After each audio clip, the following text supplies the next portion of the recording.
kontrol. SF's gruppeformand Ole Sohn fortryder sit medlemskab af Danmarks Kommunistiske Parti, men ordet undskyld tager han dog ikke i sin mund.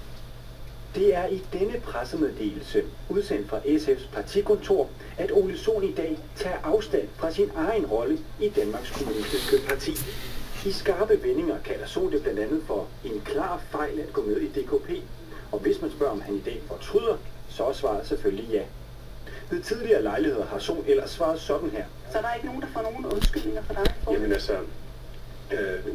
jeg kan næsten ikke gøre andet, end at jeg opfordrer folk til at læse mine bøger. Og i TV-avisen i aftes. Men er det noget, du føler, du bør undskylde, at du på den måde har medvirket i det her spil?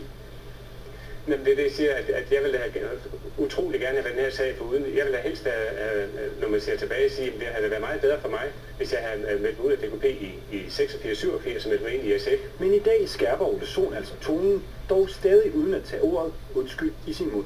Honecker heute auch mit dem Vorsitzenden der Kommunistischen Partei Dänemarks, Ole Sohn. Dansk Folkepartis Søren Espersen var forleden ikke sent til at sammenligne kommunismen med nazismen. Hvis man eksempelvis mener, som jeg gør, at nazismen og kommunismen det er helt fedt. Kommunismen er måske lidt værre, for der var flere, der døde der. Så er det at sammenligne med, at for eksempel nazilederen Fritz Clausen efter